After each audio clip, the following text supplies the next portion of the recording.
ஷவுகத் மியாவோட ஒரு பிரியாணி கடை இருந்தது. ஜனங்க ரொம்ப ஆர்வமா அவங்க கடை பிரியாணியை சாப்பிடுவாங்க. வாவ் ஷவுக்காரண்ண, பிரியாணி சூப்பரா இருக்கு. நன்றி நன்றி. பிரியாணியோட டேஸ்டும் ரொம்ப நல்லா இருந்தது. அதனால அவங்களுக்கு வருமானமும் நல்லா வந்துட்டு இருந்தது. ஷவுகத் மியா மாசத்துக்கு 20,000 ரூபாய் பணம் தன்னோட அம்மா கையில கொடுத்துருவாரு. இங்க பாருப்பா, இப்போ உனக்கு நல்லபடியா வருமானமும் வந்துகிட்டு இருக்கு. அதனால உனக்கு சீக்கிரத்துல நிக்கா பண்ணலான்னு நினைக்கிறேன். அது மட்டும் இல்லாம நானும் எத்தனை நாளைக்கு தான் இந்த வீட்டையும் இந்த குடும்பத்தையும் நடத்திட்டு இருக்க முடியும் சொல்லு. உனக்கு நிக்கா முடிஞ்சாதான் நதீமுக்கும் நிக்கா பண்ண முடியும். ஐயோ அம்மி, எனக்கு இன்னும் கல்யாண வயசு ஆகல. முதல்ல நீங்க அண்ணனுக்கு நிக்கா பண்ணுங்க. சரி சரி அம்மா, உங்களுக்கு எந்த பொண்ணு பிடிச்சிருக்கோ அந்த பொண்ணு நான் கல்யாணம் பண்ணிக்கிறேன். அப்படி போட அருவால, இதத்தான் நான் எதிர்பார்த்தேன் ஷவுகத்தண்ண. ஷவுகத்தோட அம்மா அவனுக்காக ஒரு பொண்ணை தேர்ந்தெடுத்தாங்க. சனா. சனா நல்லா படிச்ச பொண்ணு. அப்புறம் அவளுக்கு நல்ல சமைக்கவும் வரும். சில மாசங்களுக்கு அப்புறம் ஷவுகத் அப்புறம் சனாவுக்கு நிக்கா நடந்தது. அப்புறம் சனா வீட்டு வேலைகள் எல்லாத்தையும் பார்த்துக்கிட்டா. கண்ணா, சமையல்ல உன்னோட கைப்பக்கம் இருக்கே, அது ரொம்ப சுவையா இருக்குமா? ஆமா அண்ணி, ஆனா பிரியாணியில எங்க அண்ணன் கைப்பக்குவம் யாருக்குமே வராது. அது என்னமோ உண்மைதான். அவர் கையால செஞ்ச பிரியாணி சாப்பிட்டதுக்கு அப்புறம் தானே அது எப்படி இருக்குன்னு என்னால சொல்ல முடியும். அண்ணே, இன்னைக்கு எல்லாருக்கும் பிரியாணி கொண்டு வாங்கப்பா. கறிப்பா கொண்டு வரேன். ஷவுகத்தோட பிரியாணி ரொம்ப ஃபேமஸா இருந்தது. அவர் எப்பெல்லாம் பிரியாணி செய்யறாரோ பிரியாணியோட வாசனை அக்கம் பக்கம் எல்லாம் சுத்திக்கும். ஜனங்க அதை கவர்ந்து வந்துருவாங்க. என்னப்பா, பிரியாணி ரெடி ஆயிடுச்சா? இல்லங்க அண்ணே, இன்னும் 10 நிமிஷம் ஆகும். சரி சரி, நான் இங்கேயே நிக்கிறேன். கஸ்டமர்ஸ் எல்லாம் ஷவுகத்தோட பிரியாணிக்காக காத்துக்கிட்டு இருப்பாங்க. இது வரைக்கும் எல்லாமே நல்லபடியா தான் போயிட்டு இருந்தது. இந்த அம்சத் மியா தேவையில்லாம உட்காந்துக்கிட்டே நம்ம உழைப்ப சாப்பிடுறாரு. நான் ஏதாவது பண்ணியே ஆகணும். நானும் விலைய குறைச்சிக்கிறேன். ஷவுகத்தும் பிரியாணியோட விலையை குறைச்சி 80 ரூபாவா ஆக்கிட்டாரு. தினமும் நாம இந்த கடையில தான் பிரியாணி சாப்பிடுறோம். வாங்க இன்னைக்கு அந்த புது கடையில போய் பிரியாணி சாப்பிடுவோம். சரி. நிறைய கஸ்டமர்ஸ் புது பிரியாணி டேஸ்ட்டை தேடி அம்சதோட கடைக்கு போக ஆரம்பிச்சாங்க. ஆனா அம்சதோட கையில ஒரு தனி மாயமே இருந்தது. ஒரு முறை அவருடைய பிரியாணி சாப்பிட்டா போதும், அவங்க அதே கடைக்கு தான் திரும்பி வருவாங்க. நேத்து நான் பிரியாணி சாப்பிட்டேன்ல, அதே கடைக்கு போய் பிரியாணி சாப்பிடுவோம். நிச்சயமா, அந்த பிரியாணியை மறக்கவே முடியாது. மெல்ல மெல்ல ஷவுகத்தோட கஸ்டமர் குறைய ஆரம்பிச்சுக்கிட்டே இருந்தாங்க. இந்த மாதிரி கொஞ்ச நாளைக்கு தான் நடக்கும்னு நினைக்கிறேன். அம்சத்தோட கடை புது கடை, அதனால தான் ஜனங்க புது டேஸ்ட்டை தேடி அங்கே போகிறாங்க. கொஞ்ச நாளைக்கு அப்புறமா என்னோட கஸ்டமர் திரும்பி வருவாங்க. ஷவுகத் தனக்கு தானே இது மாதிரி சொல்லி சமாதானப்படுத்திக்கிட்டாரு. ஆனால் அவரோட தொழிலில் அவருக்கு நஷ்டம் ஏற்பட்டுக்கிட்டே இருந்தது. அப்புறம் அவர் வீட்டில் கூட எப்போ பார்த்தாலும் கவலையோடவே இருப்பார். என்னப்பா ஆச்சு ஷவுகத், நீ ஏன் இவ்வளோ கவலையாக இருக்க? நான் என்னன்னு சொல்றதுமா, என் கடைக்கு பக்கத்திலேயே இன்னொரு பிரியாணி கடையை திறந்துட்டாங்க. மெல்ல மெல்ல என்னுடைய கஸ்டமர்ஸ் எல்லாம் அங்கே போறாங்க. இப்படியே போயிட்டு இருந்ததுன்னா ஒரு நாள் நான் கடையை மூட வேண்டிய சூழ்நிலை ஏற்பட்டாலும் ஏற்படலாம். அப்படியெல்லாம் எதுவும் நடக்காது கண்ணா, அந்த அல்லாஹ் இருக்காரு. அநேகமா இது கொஞ்ச நாளைக்கு தான் நடக்கும்னு நினைக்கிறேன். நானும் அப்படிதாம்மா நம்பிக்கிட்டு இருக்கேன். ஷவுகத் ரொம்ப கவலையா இருந்தாரு. அப்புறம் இந்த விஷயம் மொத்த குடும்பத்துக்கும் ரொம்ப கஷ்டமா இருந்தது. அன்னைக்கு ராத்திரி ஷவுகத் கிட்ட சனா எல்லா விவரங்களையும் கேட்டா. விலை கம்மியா இருக்கிறதுனால கஸ்டமர்ஸ் எல்லாம் இன்னொரு கடைக்கு போறாங்கன்னா நாமளும் ஏன் விலைய கம்மி பண்ண கூடாது? நாம எப்படி விலைய குறைக்க முடியும் சனா? ஒரு பிரியாணி தயார் பண்றதுக்கு 50 ரூபாய் ஆயிடுதே. அத நாம 80 ரூபாய்க்கு வித்துக்கிட்டு இருக்கோம். வெறும் 30 ரூபாய் தான் இதுல நம்மளுக்கு லாபம் கிடைக்குது. அப்புறம் இதையும் குறைச்சிட்டா வீட்டு செலவை நாம எப்படி சமாளிக்கிறது? அப்போ பிரியாணி செய்யறதுக்கு நாம வாங்குற பொருள் விலை கம்மியான பொருளை வாங்க கூடாதுங்களா? பிரியாணிக்கு நாம யூஸ் பண்ற அரிசி தான் காஸ்ட்லியானது. அதுவும் இல்லாம பாசுமதி அரிசி எப்படி கம்மியான விலைக்கு கிடைக்கும்? அப்புறம் பாசுமதி அரிசிய நான் சாதா அரிசியா மாத்திரக்கூடாது இல்லையா? ஒருவேளை நம்ம பாஸ்மதி ரைஸ்க்கு பதிலா வேற ஏதாவது போட்டோம்னா? அப்படின்னா? அதாவது மேகி மூலமா நிறைய வித்தியாசமான உணவுகளை செய்யலாம். அப்படி நாம மேகி பிரியாணி செஞ்சோம்னா நம்மளோட செலவும் ரொம்ப கம்மியாகும். மேகி பிரியாணியா? இத நான் முதல் தடவையா கேள்விப்படுறேன். இப்பெல்லாம் வித்தியாசமான பொருள் தான் விற்கப்படுது. ஒரு முறை முயற்சி தான் பண்ணி பாப்போமே. சரி, இப்போதைக்கு ஒன்னும் பெருசா போறது இல்ல, அதையும் செஞ்சு பாப்போமே. மறுநாள் ஷவுகத் எப்பவும் போல பிரியாணிய செஞ்சாரு. ஆனா இந்த முறை அவரு பாஸ்மதி ரைஸ்க்கு பதிலா மேகியை போட்டாரு. மேகி பிரியாணி சீக்கிரமா ரெடி ஆயிடுச்சு. அப்புறம் அதுக்கான செலவடக்கமும் கம்மியா இருந்தது. அதனால ஷவுகத்தும் விலைய 50 ரூபான்னு குறைச்சிட்டாரு. வெளியே அவரு பெரிய போர்டை போட்டுட்டாரு, மேகி பிரியாணி 50 ரூபான்னு. ஆமா, இந்த மேகி பிரியாணின்றாங்களே, என்னது இது? மேகினாலும் என்னன்னு தெரியும், பிரியாணினாலும் என்னன்னு தெரியும். ஆனா மேகி பிரியாணி இந்நாள் வரைக்கும் சாப்பிட்டது கிடையாது. சரி வா, இன்னைக்கு அதையும் சாப்பிட்டு பாப்போம். மேகி பிரியாணின்னு பேரை படிச்சதுமே நிறைய கஸ்டமர்ஸ் அவரோட பிரியாணி சாப்பிட்றதுக்கு வந்தாங்க. வாவ் வாவ், ரொம்ப சூப்பரா இருக்கு. இது போல மேகி பிரியாணி நான் இது வரைக்கும் சாப்பிட்டதே இல்ல. அது ஏன்னா இது வெறும் மேகி கிடையாது, மேகி பிரியாணி. வா வண்ண, இது மாதிரி சுவையை எங்கேயும் டேஸ்ட் பண்ணதே இல்ல. நன்றி நன்றி. ஜனங்க ஷவுகத்தோட பிரியாணிய ரொம்ப பிடிச்சு சாப்பிட ஆரம்பிச்சாங்க. அன்னைக்கு ஷவுகத்தோட கடையில கஸ்டமர் கூட்டம் அதிகமா இருந்தது. அண்ணா, மேகி பிரியாணின்றது அரிசியில செய்யற பிரியாணியை விட சூப்பரா இருக்கு. இன்னையில இருந்து நாம தினமும் மேகி பிரியாணியே சாப்பிடுவோம். ஷவுகத் ரொம்ப சந்தோஷத்தோட வீட்டுக்கு போனாரு. அப்புறம் அவரு இந்த சந்தோஷமான விஷயத்த தன்னோட மனைவி கிட்ட சொன்னாரு. அப்புறம் அவ்வளவு சந்தோஷப்பட்டா. அந்த மாசம் ஷவுகத்துக்கு நல்ல ஒரு வருமானம் வந்தது. மாச கடைசியில ஷவுகத் தன்னோட அம்மா கிட்ட 40,000 ரூபாய் கொடுத்தாரு. இவ்ளோவா? ஆமாங்கம்மா, சனாவோட Maggi biryani idea work out ஆயிடுச்சு. டபுள் வருமானம் வர ஆரம்பிச்சிடுச்சு. மறுபடியும் ஒரு முறை ஷவுகத்துக்கு சந்தோஷம் திரும்ப வந்துருச்சு. அவரோட கஷ்டங்கள்லாம் நிவர்த்தி ஆயிடுச்சு. ஏன்னா அவரோட வியாபாரம் அதிகமாக ஆரம்பிச்சது. மேகி பிரியாணி ரொம்ப ஃபேமஸ் ஆயிடுச்சு. இது அஜப் நகரோட கதை. அஜப் நகர்ல கோபி தன்னோட மனைவி ஷீலா கூட வாழ்ந்து வந்தாரு. கோபி ஒரு ஏழை. தன்னோட மனைவி ஷீலா கூட கூலி வேலை செய்யறவரு.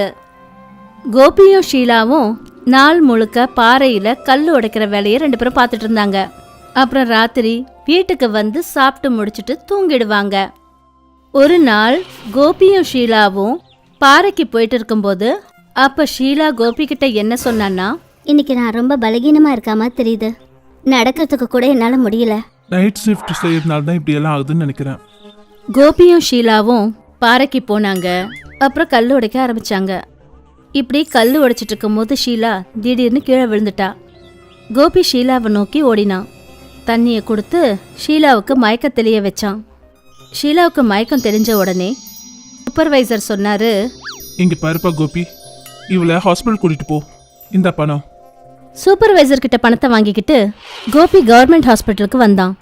ஷீலாவை செக்அப் பண்ணிட்டு டாக்டர் சொன்னாங்க, ரத்த குறைவால தான் ரொம்ப பலவீனமா இருக்காங்க. இவங்களுக்கு ரத்தம் ஏத்தணும். இதுக்கு செலவு அதிகமாகும் இல்லைங்க? ஆமா, இருந்தாலும் ரத்தம் கொடுக்கணுமே. இதுக்கு வேற ஏதாவது வைத்தியம் இருக்குங்களா? ரத்தம் ஏத்த விரும்பலன்னா தினமும் இவங்களுக்கு தக்காளி ஜூஸ் கொடுங்க. தக்காளி ஜூஸா? தக்காளியோட விலை மார்க்கெட்ல ஜாஸ்தியாச்சே. அதை நீங்க பாத்துக்கோங்க, என் வேலையை நான் முடிச்சிட்டேன். கோபி ஷீலாவை வீட்டுக்கு கூட்டிட்டு வந்தான். அவளை தூங்க வச்சுட்டு தக்காளியை தேடி போக ஆரம்பிச்சான். என்கிட்ட பணம் இல்ல. பணம் இல்லைன்னா தக்காளியும் இல்ல. தக்காளியோட சேர்த்து சேர்த்து விவசாயம் வந்து போறோம். இப்படி போயிட்டு இருக்கும்போது கோபி யோசிச்சுட்டு தான் இருந்தான்.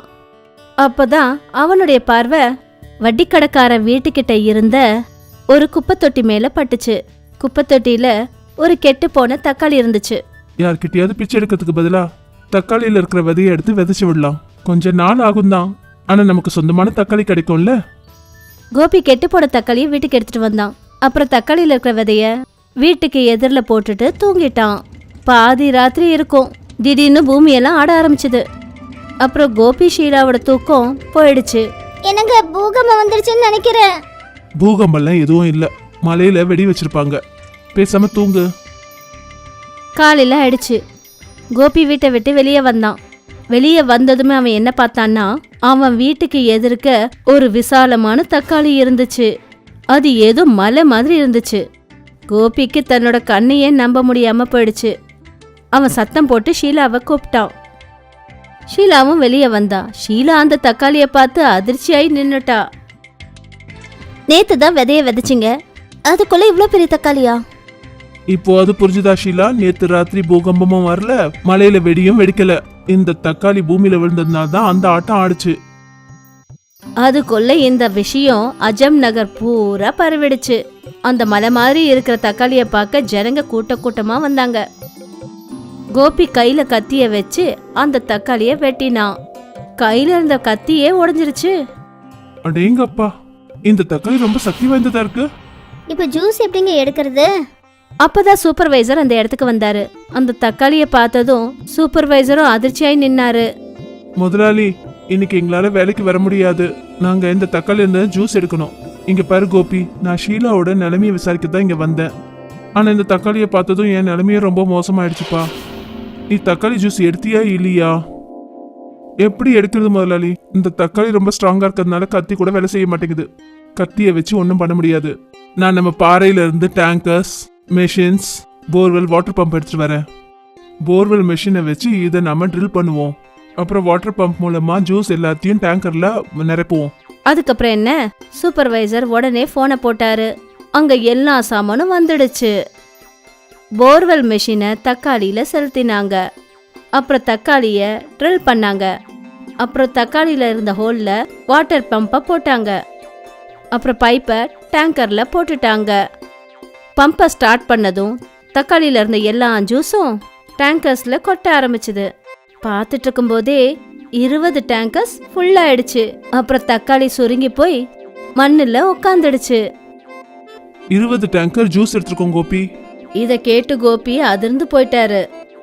ஷீலா தக்காளி ஜூஸை வாழ்நாள் பூராவும் குடிச்சாலும் ஒரு டேங்கர் குறையாது. அப்புறம் இந்த 20 டேங்கர் ஜூஸை என்ன பண்றது? நீ கவலைப்படாத, அதுக்கான எல்லா ஏற்பாட்டையும் நான் பண்ணிட்டேன். சூப்பர்வைசர் பேசி முடிச்ச உடனேயே ஒரு கம்பெனியை சேர்ந்த ஆபீசர்ஸ் அந்த இடத்துக்கு வந்தாங்க. அவங்க என்ன சொன்னாங்கன்னா, மிஸ்டர் கோபி, நாங்க நல்லன் சாஸ் கம்பெனில இருந்து வந்திருக்கோம். எங்க கம்பெனி தக்காளி சாஸ் பண்ணோம். அதுக்கு எங்களுக்கு தக்காளி ஜூஸ் வேணும். உங்க எல்லா டேங்கர்ஸையும் நாங்க வாங்கிக்கிறோம். தெரியுமா கோபி, இவங்க 20 டேங்கருக்கு எவ்வளவு பணம் கொடுக்க போறாங்கன்னு? மொத்தமா 5 கோடி. இத கேட்டதும் ஷீலாவுக்கும் கோபிக்கும் தலை சுத்த ஆரம்பிச்சிடுச்சு. இது நல்ல விஷயம்தான். ஆனா எல்லா ஜூஸையும் நீங்க கொண்டு போயிட்டீங்கன்னா அப்புறம் என் ஷீலா என்ன குடிப்பா? என்ன சார் கிண்டல் பண்றீங்க?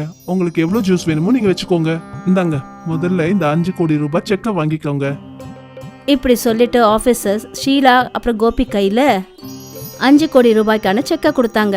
இந்த மாதிரி தான் விசாலமான தக்காளி ஜூஸ்னால ஷீலா அப்புறம் கோபியோட காஞ்சி போன வாழ்க்கைக்கு சுவையையும் கலர்ஃபுல்லையும் கொடுத்துச்சு.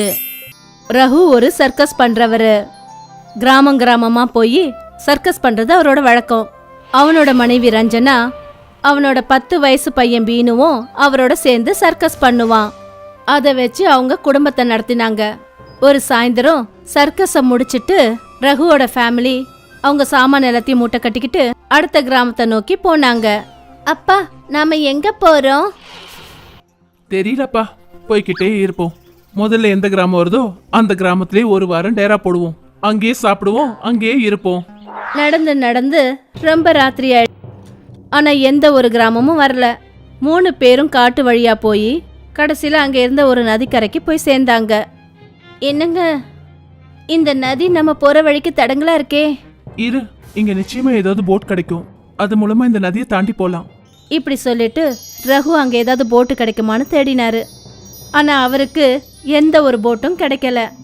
ரொம்ப கவலையோட ரகு திரும்பி வந்தான். ரொம்ப அமைதியா இருக்கு. ஒரு போட்டும் இல்ல, மனுஷங்களும் இல்லையா? என்ன பண்றது? எந்த கிராமத்துல இருந்து திரும்பி வந்தோமோ அதே கிராமத்துக்கு போயிடலாம். காலையில வந்தா போட்டும் நமக்கு கிடைக்குங்க. பின்னாடி திரும்பி போறதுங்கிறது முடியாத விஷயம்.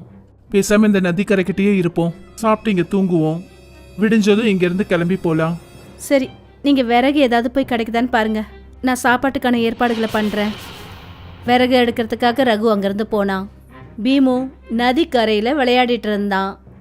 அப்புறம் ரஞ்சனா சாப்பாட்டுக்கான ஏற்பாடுகளை செஞ்சிட்டு இருந்தா. ரகு காஞ்சி போன விறகை எடுத்துட்டு வந்தான். அதை பத்த வச்சாங்க. ரஞ்சனா அடுப்பை ஏற்பாடு பண்ணி அப்புறம் எரியிற அடுப்புல சமைக்கிறதுக்கான பாத்திரத்தை வச்சு ரொட்டி செய்யறதுக்கு மாவை பிசைய ஆரம்பிச்சா. குழம்பு ரெடி ஆனதுமே ரஞ்சனா ரோட்டி பண்ண ஆரம்பிச்சா. அவங்க 3 பேரும் சாப்பிட்றதுக்காக உக்காந்தாங்க. அப்போ அந்த நதிக்கரை கிட்ட ஒரு வேட்டைக்காரன் வந்தான். 3 பேரையும் பார்த்து வேட்டைக்காரன் அவங்க கிட்ட வந்து சொன்னான், நீங்க 3 பேரும் யாரு? இங்க எதுக்காக டேரா போட்டு உட்காந்துருக்கீங்க? நாங்களாம் சர்க்கஸ்காரங்க ஐயா. ராத்திரி ஆயிடுச்சு, அதான் இங்க உட்காந்துருக்கோம். விடிஞ்சதும் போயிடுவோம். பைத்தியம் மாதிரி பேசாத. சாப்பிட்டு முடிச்சதும் இங்கேருந்து கிளம்பு. இங்க ஏதாவது பிரச்சனை இருக்கா சார்? இது ஃபாரஸ்ட் ஏரியா. காட்டு மிருகங்கள் நடுராத்திரியில இங்க தண்ணி குடிக்கிறதுக்காக வருங்க. அவ்வளவு ஏன் சிங்கம் கூட வரும். சிங்கம்னு பேரை கேட்டதும் பீமு அதிர்ச்சியில உறைஞ்சு போனான். அந்த காவலாளி 3 பேருக்கும் எச்சரிக்கை கொடுத்துட்டு அங்கிருந்து போயிட்டாரு. என்னங்க இப்ப நம்ம என்னங்க பண்றது? திரும்பி போறதுக்கான தெம்பு இல்ல. இப்ப முன்னாடி போறதுக்கு போட்டும் இல்ல. என்ன நடக்குதோ பாத்துக்கலாம். தூங்கு. இப்படி சொல்லிட்டு வேற வழியே இல்லாத ரகு பீமுவோட சேர்ந்து அந்த நதிக்கரையிலேயே தூங்கிட்டாங்க. அட கடவுளே, இப்ப என்ன பண்றது? எங்களை இந்த நதியை கடக்க விடு கடவுளே.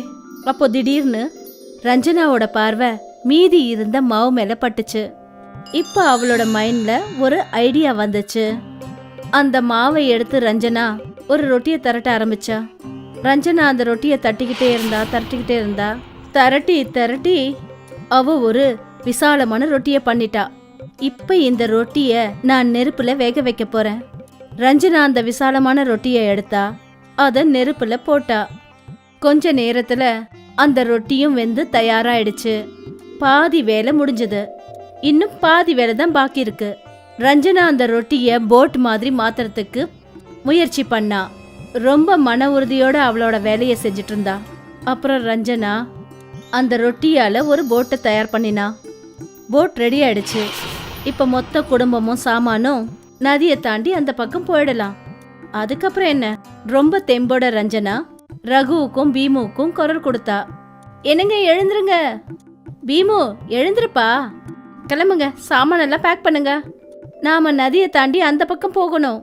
சத்தத்தை கேட்டதும் ரகு பீமு எழுந்திருச்சாங்க. அப்புறம் ரஞ்சனாவை நோக்கி ஆச்சரியமா பார்த்தாங்க. நீ என்ன பைத்தியமா? போட்டே இல்லாம எப்படி நதியை தாண்டி போக முடியும்? யாரு போட் இல்லைன்னு சொன்னது? அங்க பாருங்க. ரஞ்சனா ரோட்டி மூலமா செய்யப்பட்ட படகை கை காட்டினா. அந்த போட்டை பார்த்ததும் ரகுவும் பீமும் ஆச்சரியப்பட்டு நின்னாங்க. ரோட்டி போட்டா? இத நீ எப்படி பண்ண? அப்போ திடீர்னு சிங்கத்தோட சத்தம் கேட்டுச்சு. பேசாதீங்க, சிங்கம் வந்துடுச்சு, போட்ல உட்காருங்க, அப்புறம் கிளம்புங்க. 3 பேரும் சாமானெல்லாம் முடிச்சு கட்டிக்கிட்டு அந்த போட்ல வச்சாங்க. அந்த போட்டை அவங்க தண்ணியில இறக்கினாங்க. அப்புறம் அந்த போட் மிதக்க ஆரம்பிச்சது. அப்புறம் 3 பேரும் போட்ல உட்காந்தாங்க. அந்த போட் அந்த தண்ணியிலேயே நீந்திக்கிட்டு முன்னாடி போக ஆரம்பிச்சது. அந்த கடவுளுக்கு தான் நன்றி சொல்லணும், சிங்கக்கிட்ட இருந்து தப்பிச்சிட்டோம். அப்போ திடீர்னு போட் ஆட ஆரம்பிச்சது.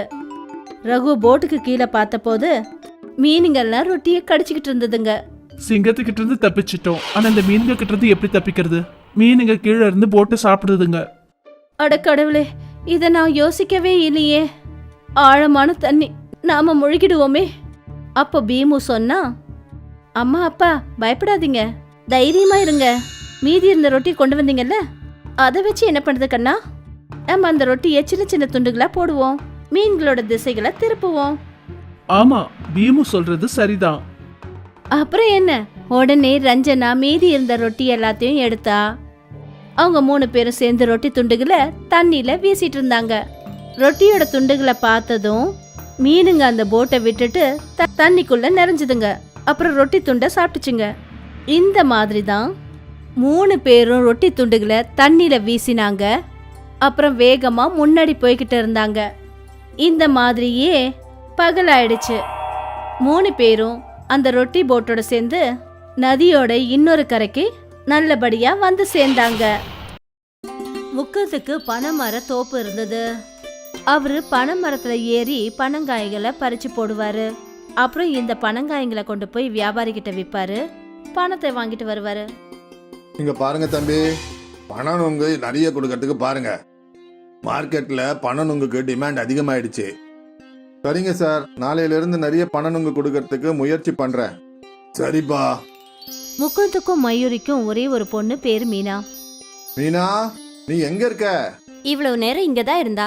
அநேகமா அவ ஃப்ரெண்ட்ஸுங்க கூட விளையாடுறதுக்கு போயிருப்பா. ஆனா அவளை எதுக்காக தேடுறீங்க?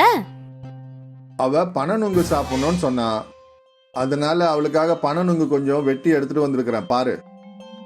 அப்பதான் மீனா, அடேங்கப்பா, பனனுங்க, இது எல்லாத்தையும் நான் மட்டும் தான் சாப்பிடுவேன். ஆ, உனக்காக தான் வாங்கிட்டு வந்திருக்கேன், பொறுமையா சாப்பிடு.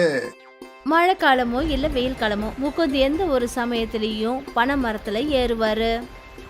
ஒரு நாள் என்ன ஆச்சுன்னா, 2 நாளா இந்த மழை நிக்கிற மாதிரியே தெரியல. கடவுளே, இந்த மழை கொஞ்சம் சீக்கிரமா நிக்கணும்.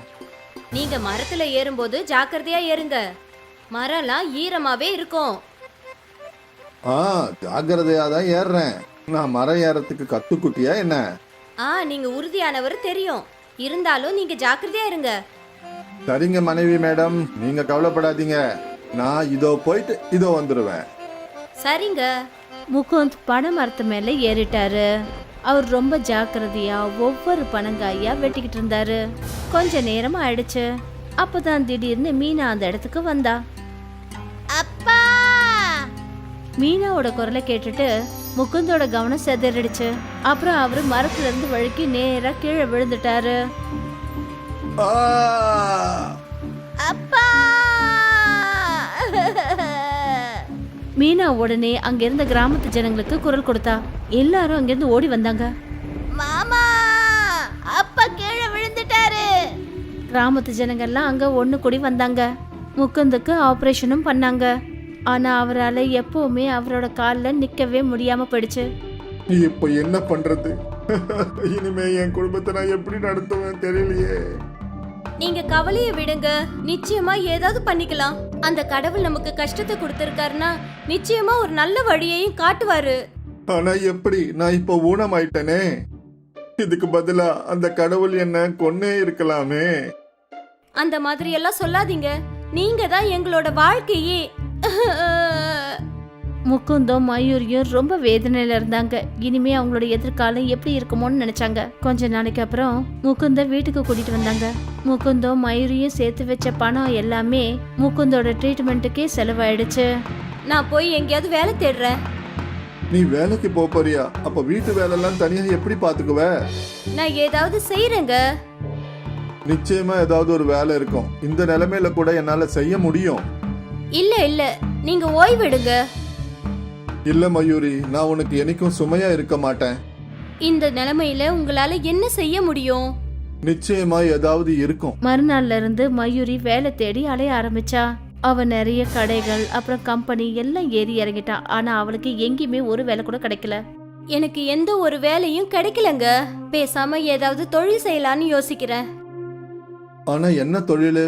நான் உனக்கு ஏதாவது உதவி பண்ண முடியுமா? இன்னைக்கு நான் மார்க்கெட்ல பக்கோடா கடைங்களை பார்த்தேன். ரொம்ப கூட்டம் இருக்கு. நானும் நல்லா பக்கோடா செய்வேங்க. நான் ஏன் பக்கோடா வியாபாரம் பண்ணக்கூடாது? அத செய்யலாமே. ஆனா எல்லாருக்கும் அந்த கடை பக்கோடா தான் ரொம்ப பிடிக்கும். அதனால நீ ஏதாவது புதுவிதமான பக்கோடா செஞ்சாதான் நல்லா இருக்கும். எப்படி புதுசா? அதாவது சைனீஸ் பக்கோடா இருக்கு. அது குழந்தைங்களுக்கு ரொம்பவே பிடிக்கும். அந்த மாதிரி ஏதாவது புதுசா? அந்த மாதிரி ஏதாவதுனா? மீனா நீ சொல்லு. உனக்கு சாப்பிட்றதுக்கு என்னெல்லாம் பிடிக்கும்? எனக்கு மேகி ரொம்ப பிடிக்கும். மேகி பக்கோடா எப்படி இருக்கும்? மேகில பக்கோடா கூட செய்வாங்களா என்ன? அதுவும் ரொம்ப மொறுமொறுன்னு. போ மீனா, ஓடி போய் ஒரு மேகி பாக்கெட் வாங்கிட்டு வா. மீனா மேகி வாங்கறதுக்காக போயிட்டா. கொஞ்ச நேரத்துக்கு அப்புறமா 2 மேகி பாக்கெட் வாங்கிட்டு வந்தா. மீனா மேகியை வேக வச்சா. அப்புறம் அதை அவ காய வச்சு அதுல கொஞ்சம் அவ மசாலாவை சேர்த்து கடாயில மேகி பக்கோடாவை பொரிக்க ஆரம்பிச்சா. மீனா அவங்க அம்மாவோட கையையே பார்த்துக்கிட்டே இருந்தா. மேகி பக்கோடா பொரிச்சு வெளியே வந்த அடுத்த நிமிஷமே மீனா உடனே ஒரு பக்கோடாவை எடுத்தா. அத அவ வாயில போட்டுக்கிட்டா. ஏ சூடா இருக்கு. ரொம்ப சுவையா இருக்குமா. வாவ். மீனா ஒரு பக்கோடாவை கொண்டு வந்து அவங்க அப்பா கிட்டயும் கொடுத்தா. இது உண்மையிலேயே ரொம்ப டேஸ்டியா இருக்கு. நான் தான் சொன்னேன்ல இது ரொம்ப சுவையா இருக்கும்னு. இந்த மேகி பக்கோடா மார்க்கெட்ல விக்கும்ல? நிச்சயமா. இது நெருப்ப போல பரவும். இத கேட்டுட்டு மயூரி சந்தோஷப்பட்டா. கொஞ்ச நாளைக்கு அப்புறம் மயூரியும் முகுந்தும் சேர்ந்து மார்க்கெட்ல மேகி பக்கோடா ஸ்டால போட்டாங்க. இது என்ன ஆண்டி? மேகி பக்கோடா? மேகில பக்கோடாவா? ஆமா. எனக்கு ஒரு பிளேட் கொடுங்க. இந்தாடா கண்ணு. மயூரி அந்த பொண்ணுக்கு மேகி பக்கோடா கொடுத்தா. வாவ், எவ்வளவு டேஸ்டியா இருக்கு. இது வரைக்கும் இப்படி ஒரு பக்கோடாவை நான் சாப்பிட்டதே இல்ல. அந்த பொண்ணை பார்த்துட்டு இன்னும் நிறைய பேர் மயூரியோட மேகி பக்கோடாவை சாப்பிட்டாங்க. ஆண்டி, இது ரொம்ப சூப்பரா இருக்கு. முகுந்த் மயூரிக்கு மேகி பக்கோடா பொரிக்கிறதுல உதவி செஞ்சாரு. அவரு பாவம் ஊனமா இருந்தாரு. முதல் நாளே மயூரிக்கும் முகுந்துக்கும் நல்ல வருமானம் வர ஆரம்பிச்சிடுச்சு. அவங்க ரொம்ப சந்தோஷத்தோட வீட்டுக்கு திரும்பி வந்தாங்க. நான் நினைக்கவே இல்லை நமக்கு இப்படி ஒரு நல்ல வருமானம் வரும்னு. இந்த கஷ்டத்திலயும் நமக்கு கிடைச்ச ஒரே சந்தோஷம் இதுதான். அப்பா, நீங்க கவலையே படாதீங்க. நம்மளோட எல்லா கஷ்டமும் சீக்கிரமா போயிடும். நீங்களும் சரியாயிடுவீங்க. அவங்களோட மொத்த குடும்பத்துக்கும் ஒரு நம்பிக்கையான பிடிப்பு ஏற்பட்டது. எல்லாரும் சேர்ந்து உழைச்சி ரொம்ப முயற்சி பண்ணாங்க. அவங்களோட மேகி பக்கோடா வியாபாரமும் நல்லபடியா போயிட்டு இருந்தது. கஸ்டமர்ஸ் எல்லாம் கூட்டமா வர ஆரம்பிச்சாங்க. அப்புறம் கூடவே அவங்களோட வருமானமும் அதிகமா வர ஆரம்பிச்சது. அவங்களோட மேகி பக்கோடா சீக்கிரத்துல ஃபேமஸ் ஆயிடுச்சு. அவங்களோட வருமானமும் பெருக ஆரம்பிச்சதுனால முகுந்துக்கு ஒரு நல்ல ட்ரீட்மெண்ட் ஆரம்பிச்சிடுச்சு. இந்த ட்ரீட்மெண்ட் மூலியமா முகுந்த் சார் நீங்க நடப்பீங்கன்ற நம்பிக்கை எனக்கு இருக்கு. கொஞ்சம் செட் ஆஃப் சர்ஜரி பண்ண வேண்டியது இருக்கும். ஏன்னா இந்த ட்ரீட்மெண்ட்டுக்கு உங்க பாடி நல்ல விதமா ரெஸ்பான்ஸ் பண்ணுது. இந்த விஷயமும் மொத்த குடும்பத்துக்கும் ஒரு நல்ல விஷயமா இருந்தது. 6 மாசத்துக்கு அப்புறமா இன்னைக்கு மயூரி மேகி பக்கோடாக்கு பெரிய கடை ஓபன் பண்ணா. அப்புறம் இந்த சந்தோஷத்தை விட பெரிய சந்தோஷம் முகுந்த் கொடுத்தாரு. அவர் இன்னைக்கு கொஞ்ச நேரத்துக்கு கொஞ்சம் தடுமாறி எழுந்து நின்னாரு.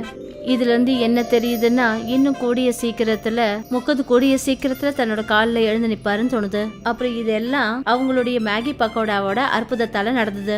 இதுக்கு அப்புறமாவும் இந்த மேகி பக்கோடா தூள் கலப்புங்க.